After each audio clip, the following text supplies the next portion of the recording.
शहीद विजय कमाल, शहीद विजय कमाल, शहीद विजय कमाल।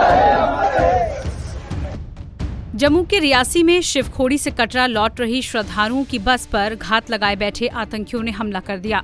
ये बस जैसे ही रियासी पहुंची, आतंकी बीच सड़क पर खड़े होकर गोलियां बरसाने लगे। आतंकियों की एक गोली ड्राइवर को जा लगी। गोली लगने के बाद ड्राइवर विजय कुमार के शरीर से खून बहने लगा। गोली लगने के बाद भी उस ड्राइवर ने हिम्मत नहीं हारी। ड्राइवर ने अदम्य साहस का परिचय देते हुए गोलीबारी का निशाना बनने के बावजूद चालक बस को सुरक्षित निकालने की कोशिश करता रहा, लेकिन बस सड़क से उतरकर गहरी खाई में जा गिरी, जिसके बाद इस दुखद हादसे में ड्राइवर और कंडक्टर समेत 9 लोगों की मौत की पुष्टि हो चुकी है। बस में मौजूद श्रद्धालुओं की माने तो अगर बस खाई में ना गिरती तो उनमें से शायद कोई नहीं बच पाता। उन्होंने बताया कि वो सभी यात्री अलग अलग जगह से वैष्णो देवी के दर्शन करने आए थे। शिवखोड़ी धाम के दर्शन के लिए सभी ने मिलकर कटरा में बस की थी। ड्राइवर ने गोली लगने के बावजूद बस नहीं रोकी और हमें बचाने का प्रयास किया। इससे बस सड़क से उतरकर गहरी खाई में गिर गई। दुखद बात यह है कि इसमें ड्राइवर की भी मौत हो गई। हम माता वैष्णो देवी के दर्शन करने के बाद में गए थे शिवखोड़ी दर्शन करने।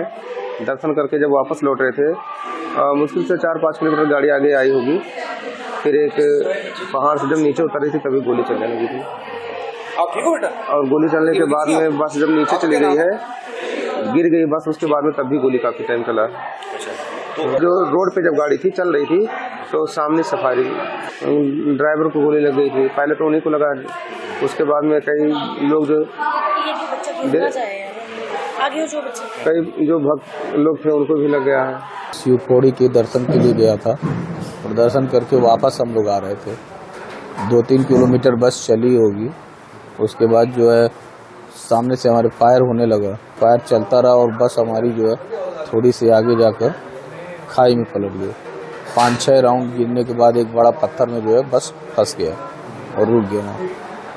और सभी लोग जो है छोटी लोग हैं, उसमें कोई पड़ा था बेसुध, कोई इधर, कोई बाहर, कोई बस में, और सभी लोगों को एकदम जो है चोट लगा हुआ था। और फायर होता रहा तब भी जो है 10-15 मिनट तक और फायर हुआ। ये चारों लोग ये है कि सुरक्षित हैं। हमारे चोट लगा हुआ है सबको, लेकिन ठीक है।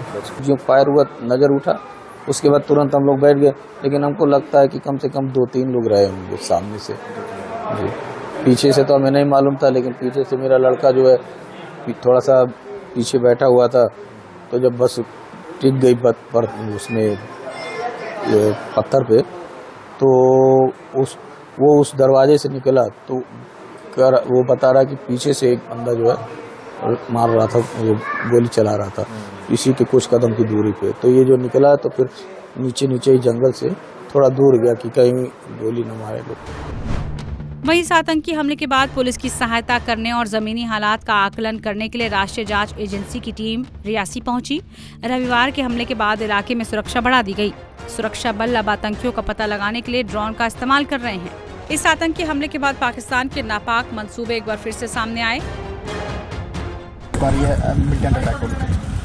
जी देखिए, जो ये टेररिस्ट अटैक हुआ है इसको लेके हमारे पास अपडेट यही है कि हमारे पास कुछ लीड्स हैं, कुछ इनपुट्स हैं जिनको हम फॉलो कर रहे हैं। हमारी ऑपरेशनल टीम्स जो हैं तकरीबन अभी तक जो हमने बनाई हैं 11 टीम्स जो हैं वो अभी तक फील्ड पे काम कर रही हैं। 2 डिफरेंट टैक्सीज हैं जिन पे काम कर रही हैं, और जैसे जैसे हमारे पास इनपुट डेवलप होंगे वैसे वैसे हम उनको अभी तक पूछताछ के लिए गिरफ्त किया गया है। क्या देखिए, मैंने पहले भी कहा कि ये प्रीमेच्योर होगा कहना कि कितने लोग और क्या लोग। हमारे पास कॉन्टिन्यूस इनपुट्स आ रहे हैं, कॉन्टिन्यूस लीड्स आ रही हैं। उसकी बेसिस पे जो भी इन्वेस्टिगेशन में हमें रिक्वायरमेंट है, जो भी हमें डिटेंशंस या जो हमें अरेस्ट करनी पड़ेगी, वो हम जैसे जैसे होंगी फॉर्मलाइज हम आपको बताते हैं। सवाल से कितने आतंकी हो सकते हैं इस हमले में? देखिए, हमारे पास जो इन्फॉर्मेशन है वो एज पर आई विटनेसेस जो है 2 का बताया जा रहा है। हमारी जो एनालिसिस है और जो हमें अभी तक फुटप्रिंट्स मिल रहे हैं उसके हिसाब से 2 से 3 टेररिस्ट का ग्रुप होना चाहिए और उसको हम फॉलो कर रहे हैं। टाइम्स नाउ भारत डिजिटल की रिपोर्ट।